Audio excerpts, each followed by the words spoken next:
Hi, ഇന്ന് വന്നിട്ടുള്ളത് beef പോളൻ്റെ recipe ആയിട്ടാണ് കേട്ടോ. അപ്പോൾ തയ്യാറാക്കാൻ വേണ്ടിയിട്ട് ഒരു പാനിലേക്ക് 2 ടേബിൾ സ്പൂൺ വെളിച്ചെണ്ണ ഒഴിച്ച് കൊടുക്കുക. നീളത്തിൽ കനം കുറഞ്ഞരിഞ്ഞിട്ടുള്ളൊരു സവാള ചേർത്ത് കൊടുക്കുക. ആവശ്യത്തിനുള്ള ഉപ്പ് ചേർത്ത് കൊടുത്തിട്ടൊന്ന് വഴറ്റിയെടുക്കുക. ഇനി ഇതിലേക്ക് പച്ചമുളക്, കറിവേപ്പില ചെറിയ കഷ്ണങ്ങളാക്കിയിട്ട് ചേർത്ത് കൊടുക്കുക. ഉള്ളി ഒന്ന് വഴന്ന് വരുന്ന സമയത്ത് മഞ്ഞൾപ്പൊടി, കുരുമുളക് പൊടി, ഗരം മസാല ചേർത്ത് കൊടുത്തിട്ട് അതിൻ്റെയൊക്കെ പച്ചമണം മാറുന്നത് വരെ ഒന്ന് വഴറ്റി കൊടുക്കുക കേട്ടോ.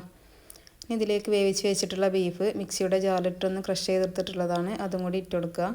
ഇനി നമുക്കിതിലേക്ക് വേണ്ടിയിട്ടുള്ള ബാറ്റർ റെഡിയാക്കാം. അതിന് വേണ്ടി ഒരു മിക്സിയുടെ ജാറിലേക്ക് 4 മുട്ട പൊട്ടിച്ച് ഒഴിച്ച് കൊടുക്കുക. 1/2 കപ്പ് മൈദ ചേർത്ത് കൊടുക്കുക.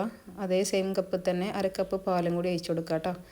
ഇനി ആവശ്യത്തിനുള്ള ഉപ്പും കുരുമുളക് പൊടിയും കൂടി ചേർത്ത് കൊടുത്തിട്ട് ഒന്ന് അടിച്ചെടുക്കുക. ഇനി ബീഫിൻ്റെ മിക്സ് ഇട്ടിട്ട് ഒന്ന് മിക്സാക്കി കൊടുക്കുക. കേക്ക് ടിന്നിലാണ് കേട്ടോ ഞാനിതൊന്ന് ബേക്ക് ചെയ്തെടുക്കുന്നത്. 10 മിനിറ്റ് പ്രീ ഹീറ്റ് ചെയ്ത ഓവനിൽ ഒരു 25 മിനിറ്റ് നമുക്കിതൊന്ന് ബേക്ക് ചെയ്തെടുത്തിട്ട് വരാം.